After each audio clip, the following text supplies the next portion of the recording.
मीकू अपनी सास के साथ एक जंगल में रहती थी।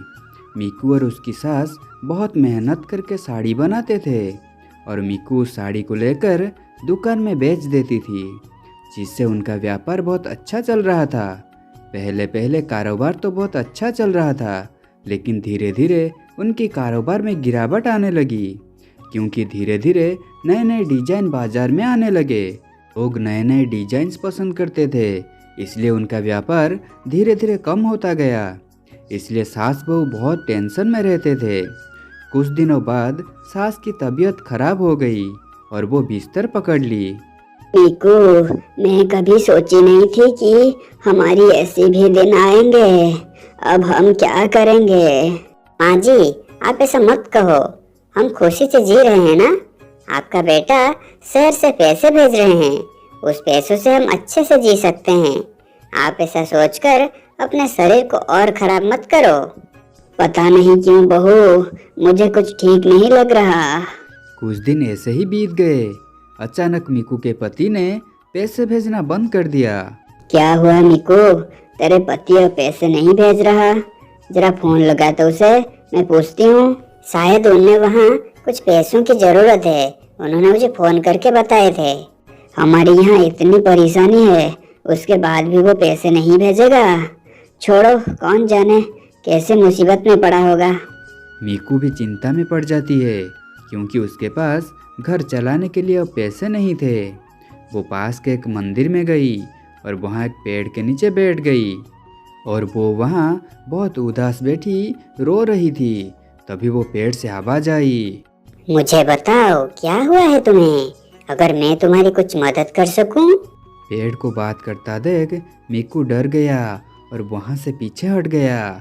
यह देखकर वो जादुई पेड़ कहता है, अरे तुम मुझसे क्यों डर रही हो? मैं तुम्हें कुछ हानि नहीं पहुंचाऊंगी। जादुई पेड़ से ये सुनकर मीकू धीरे धीरे पेड़ के पास गया। तुम अपनी सास को क्यों झूठ बोल रही हो? मैं अपनी सास को सच नहीं बता सकती, क्योंकि तुम्हारे पति मर गए हैं और ये बात अगर अपनी सास को बताओगी तो उसकी भी जान जा सकती है। और तुम अपने पति के नाम से हर महीने पैसे भेज रही हो और फोन का बहाना बनाकर अपनी सास को झूठ बोल रही हो। तुम्हारे पास अब ज्यादा पैसे नहीं है, इसलिए पति के पैसे भेजने की बात को लेकर अपनी सास को झूठ बोल रही हो। तुम्हें ये सब कैसे पता? मैं एक जादुई पेड़ हूँ, इसलिए मुझे सब कुछ पता है। तुम्हारा व्यापार ठीक से नहीं चल रहा, इसलिए मैं तुम्हारी सहायता करना चाहती हूँ। मैं ग्राहकों की जरूरत के अनुसार साड़ी बना कर दूंगी। अगर तुम वो साड़ी लेकर बेचोगे तो तुम्हारा बहुत इनकम होगा। इसके बाद पेड़ ने उसे अलग अलग तरह की साड़ी बना कर दी। यह देखकर मीकू एकदम हैरान रह गया। अरे बाप रे, कितनी सुंदर सुंदर साड़ियाँ हैं। मैंने आज तक इतनी सुंदर साड़ियाँ कभी नहीं देखी। फिर मीकू साड़ी लेकर वहाँ से चली जाती है और साड़ी लेकर बाजार में जाती है और उसे दुकानदार कहता है, मीकू, क्या तुमने ये सारी साड़ियाँ डिजाइन किए हो? ये बहुत खूबसूरत है। मैं तुम्हें ऐसी ही साड़ियों के बारे में बोल रहा था। देखिए भैया, वैरायटी के हिसाब से इसकी कीमत भी ज्यादा है। इसे पुराने दाम पर देने को मत कहना। दुकानदार उसके बात पर राजी हो गया और उसे ज़्यादा पैसे दिए। फिर तुरंत मीकू ने उन पैसों को मनी ऑर्डर कर दी और जल्दी से जाकर पेड़ के पास पहुंची। जादुई पेड़, तब मैं आपको ठीक से धन्यवाद भी नहीं की थी। अब आई हूँ आपकी शुक्रिया अदा करने। आपकी मदद पाकर मैं बहुत खुश हूँ।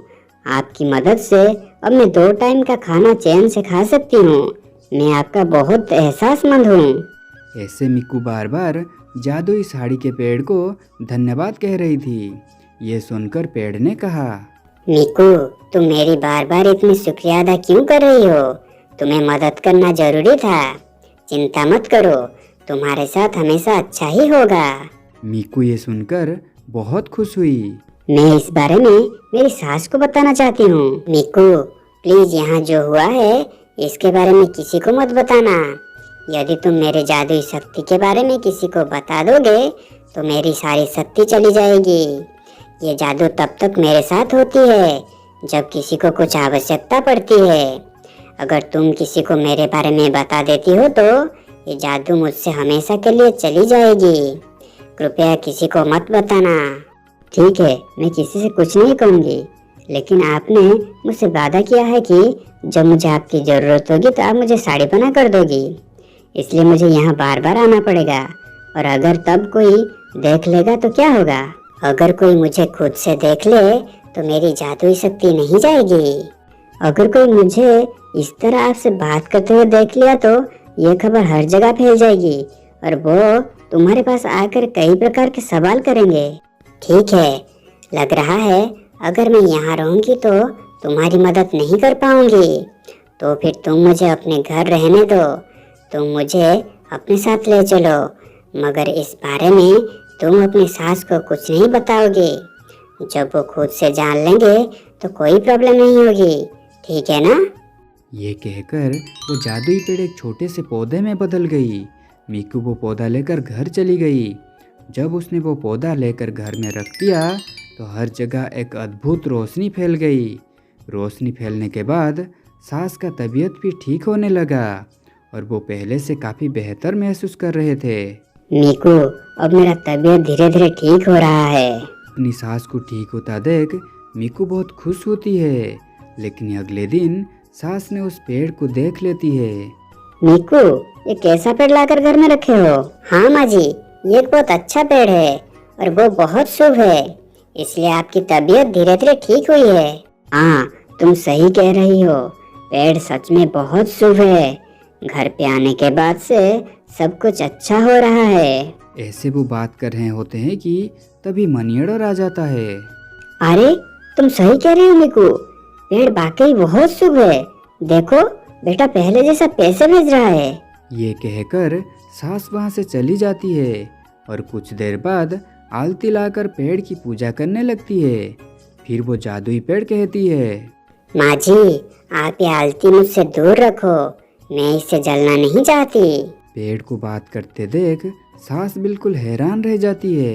मीकू, देख देख ये पेड़ बात कर रही है। ये सुनकर मीकू वहाँ दौड़ती हुई आती है और अपनी सास को कहती है, माँ जी, थोड़ा धीरे बोलिए, ये एक जादुई पेड़ है। ये देखकर जादुई पेड़ कहता है, तुम दोनों को मेरे बारे में पता तो चल गया, मगर किसी और को मेरे बारे में मत बताना। पेड़ की बातों पर दोनों ने हामी भरी। इसके बाद वो जादुई पेड़ मीकू को बोली, मीकू, मैं हर रोज तुम्हें नई नई प्रकार की साड़ियाँ दूंगी। फिर वो मीकू को तरह तरह की साड़ियाँ देती है। ये देखकर मीकू बहुत खुश होती है और सासू माँ तो पूरी तरह से हैरान हो जाती है। इसके बाद मीकू साड़ी लेकर दुकान में बेच देती है।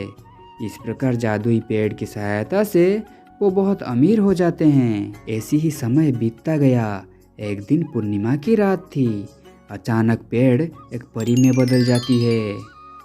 मीकू, यहाँ आओ। आप कौन हो? मैं एक परी हूँ। एक ऋषि के श्राप के कारण मैं पेड़ बन गई थी।